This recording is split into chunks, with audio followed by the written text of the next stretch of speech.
Julian is the founder of Nature Jab, a company dedicated to turning plastic into fuel to heal our earth. Julian, welcome to Shifting Dimensions. It's a pleasure having you on the show. Thank you so much, and I'm glad to be here.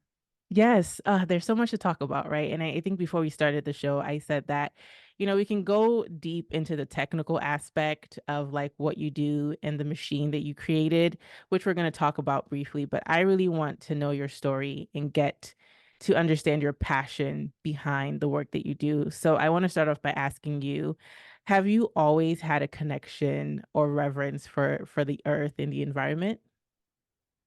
I always have been conscious about the environment. I would say that fundamentally it's been in me more conservative, being more conservative of our natural beauty that the earth has given us.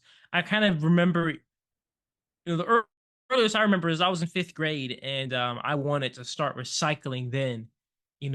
At that time, my family didn't recycle, and I told them we should start recycling. I didn't understand it or anything, but even then, I always just thought, nature is so beautiful. It's such a gift that we have, and ultimately, we as humans, even though we might be the most intelligent species and we have the capability of doing these things, I think that we have to have a respect for the roots of what we've come from. I agree. I think a lot of people nowadays talk about the environment and why we need to protect it and why we need to recycle and all these things because we want to make sure that we are treating our planet well. And, global warming is this big thing. So it's interesting that you've always kind of had this insight, even though you really didn't know what it was. So obviously now in present day, like you've created this machine, which I think is called the microwave pyrolysis technology, correct? Basically this machine turns plastic into fuel, which is mind blowing to think about. I didn't even know that was a thing until I came Mhm. across your content. So, what was the catalyst that made you decide to kind of dedicate your time to creating this machine so you could turn plastic into fuel? I would say kind of similar to how the first big step I took into my life with wanting to be a conservationist was recycling, getting my whole family to recycle. It all started with that because I then started to research recycling, and particularly recycling plastic. And I figured out that you can put your plastic in your recycle bin, but there's over a 95% chance that it's not going to actually be recycled. In fact, less than 5% of all plastics that we put in our recycle bin actually are genuinely recycled. The rest of them are really either just burned or just thrown pretty much right into the ocean, into rivers, or take it to the ocean. So that was the catalyst for me because at that time I also started to get into gardening. And a huge part of gardening is any garden waste you have, like stems of things and food waste, you compost it and that ends up being fertilizer for your garden. So then I started to really get into nature, and then I started to go into the forest and I looked at trees. I looked at the leaves that fall off of them and they fall into the ground, and those leaves break down and end up fertilizing the trees and all of the whole ecosystem. And I started to realize this pattern in nature, and that is that in nature there's no such thing as waste.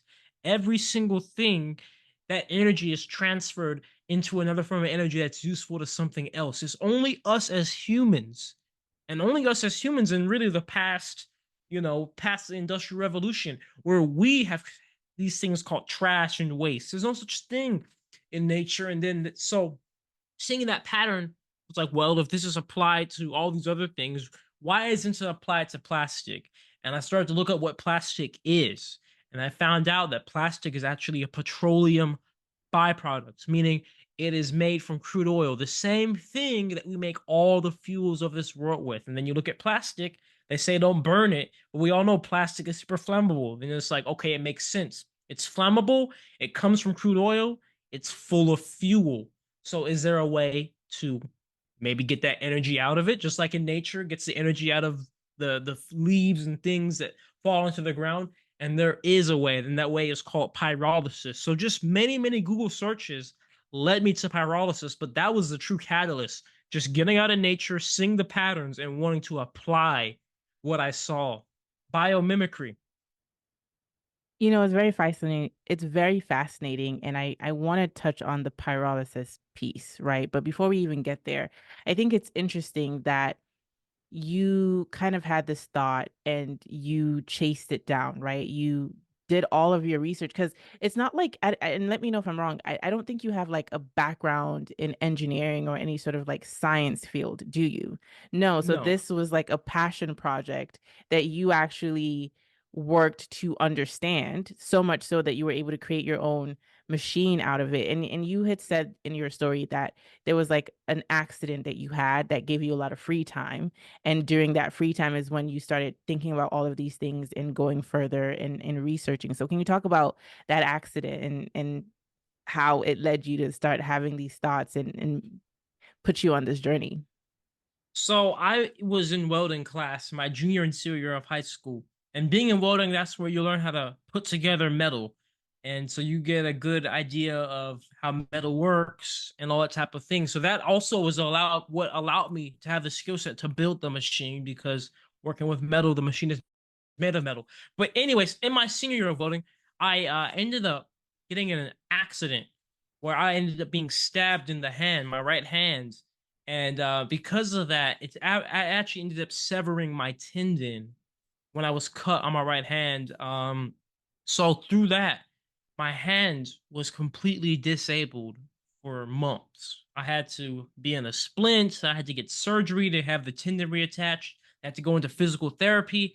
And for me, that was a really rough and different time in my life because I've always been a very kinesthetic person. I've always loved building things with my hands. Before that, I was making my own jewelry, and then gardening, and then welding, And then way before that, when I was a kid, it was Lego blocks. It was always stuff with my hands. So that was the first time in my life ever where I did not have my hands. And it was depressing at first. And then I started to realize that this was an opportunity to use my mind and my brain more.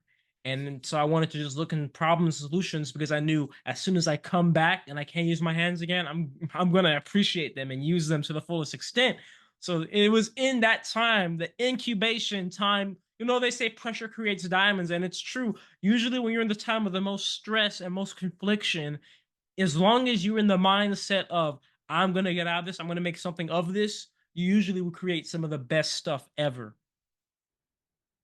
I agree with you. I mean, even when we think about COVID, when a lot of people were forced to kind of like halt work or they couldn't go to work in person and their life completely changed and people had to stop for a while, they ended up coming up with all these different ideas, business ideas, new hobbies. So I totally can, resonate with that. And I think a lot of people can resonate with that as well. So back to the pyrolysis piece, right? Because when we talk about the environment and preserving the environment, um, so through pyrolysis, you say that you're able to heat plastic and turn it into fuel, right? But people say that sometimes because it's so energy intensive, it emits pollutants like carbon monoxide, nitrogen oxide, sulfur dioxide, which could harm the air and water. So I just want to know from your perspective, is this a safe practice and is it good for the environment, this process?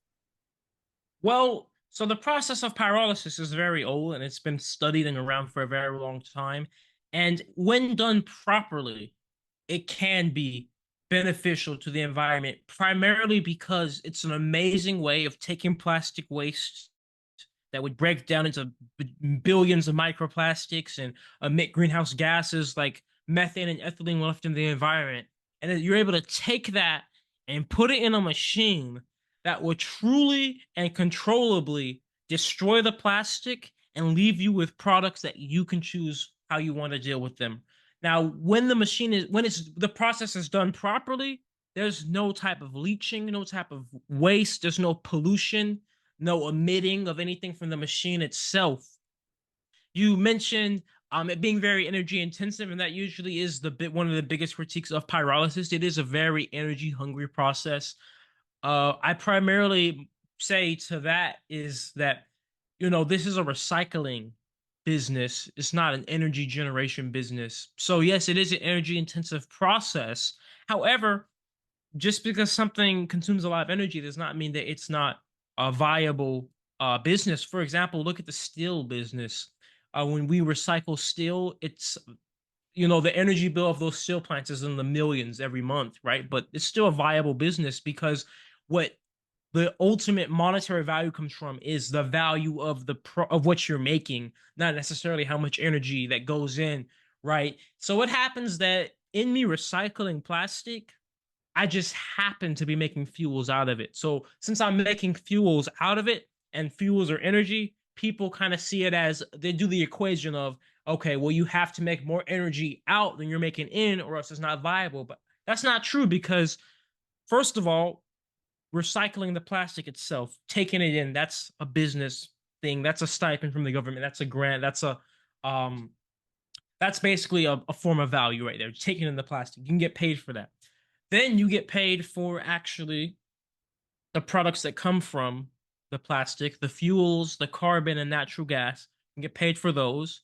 But then you also can get paid from, depending on the type of plastic you put in there are metals that will come out.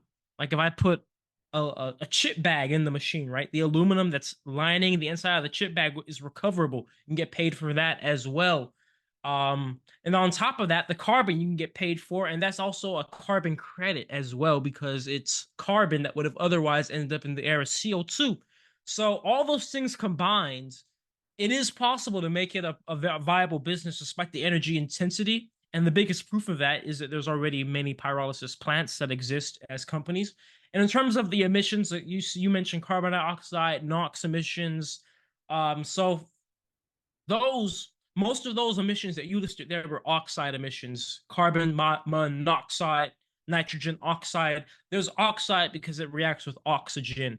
One of the biggest things in pyrolysis is there's no oxygen in the chamber. So many of those products, when this is done properly, don't form. But even if they did, the good thing about pyrolysis is, once again, when it's done properly, every single channel of things, vapors, liquids, gases, all of them and the solids are all captured. They don't have to be leached or polluted. It's completely up to you once you get your products, what you do with them. So me in particularly, my plan is I want to have analysis done on every single one of my products so I can be aware of any potential thing in them that could be toxic and know how to deal with it and make sure that if I do plan on selling it, when it goes out, it is safe for the environment, right? But the biggest thing and biggest advantage is that I'm able to take plastic, make these products out of it that are stable and they're not going anywhere.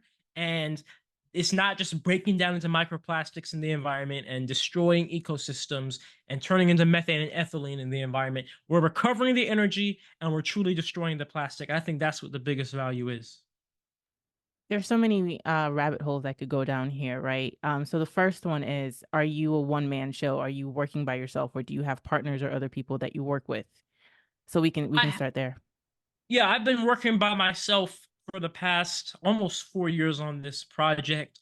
I do hope to begin to incorporate other people because, you know, in terms of everything you do, even safety, having another set of eyes can really help you not make simple mistakes.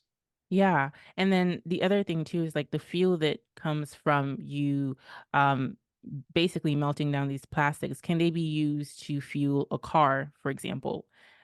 Yeah, Is it it can. mhm. We make this process ends up making all of the constituents of crude oil, so gasoline, diesel, jet fuel, natural gas. So any engine, it doesn't have to be modified at all. And I've tested it in these types of engines, the gasoline and diesel engines. I've tested it in every type of engine except a jet engine at this point. So that's that's what's next, right? But yeah, it can be used in any vehicle, any type of engine. Right. Okay, so if I'm understanding you correctly, since with everything that you've been talking about, it seems like the main goal of what you're with what you're trying to do with your machine is repurpose plastic, right? Get rid of that quote unquote waste and turn plastic into fuel. And obviously people can use fuel for so many different things, right? Right. Um, but recently I think there was an accident with your machine. What caused that explosion? So the distiller caused the explosion. Now, the distiller is a separate machine from the machine itself that turns plastic waste into fuel, the reactor. The distiller is the next step. So once I put my plastic in the reactor, it turns the plastic into the carbon product, natural gas product, and then a liquid product. And this liquid product is a mix of all types of different liquids.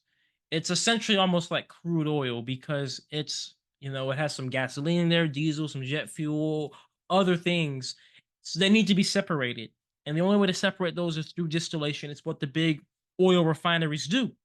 So that was where I had my accident because I ended up refining out some gasoline from my distiller, but I did not turn on a proper pump to keep the distiller at a low pressure. So when I got my gasoline refined out, I went to open the distiller to collect it, to test it. And at that point, a whole bunch of pressure had built up in there, unbeknownst to me. And then all that pressure jetted out and it caught on fire because, this is fuel we're talking about. It caught on fire and it burned the top layer of my feet and ankles. I got second-degree burns. Sorry about that. I saw some of those images. I hope that the healing process hasn't been too arduous. But yeah, Thank you. so I guess you're working on kind of rebuilding your distiller at this point.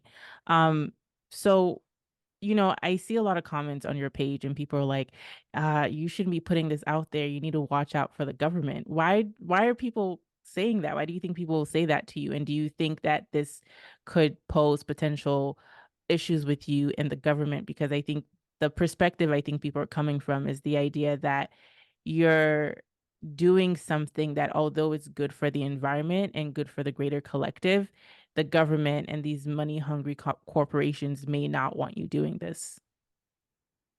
Yeah, I definitely understand that perspective. And in history, there have been many suspicious deaths and disappearances of people that have done things in the energy field.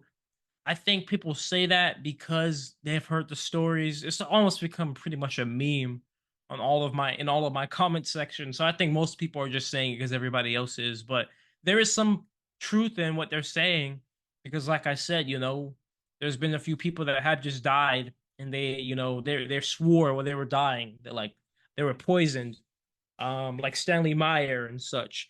So I think that ultimately it is something to be aware of. I don't think that I'm at risk of the government at all, simply for turning plastic into fuel because pyrolysis and turning plastic into fuel, I figured out it was even a thing by reading hundreds of research papers from universities all around the world. I don't think that the process itself is something the government cares much about. I think that what really gets you in trouble with the government is when you start to make people question too many things and start to inspire too many people because that goes beyond just building a machine. Now you're talking about, kind of breaking the mental shackles that may be institutionalized on people.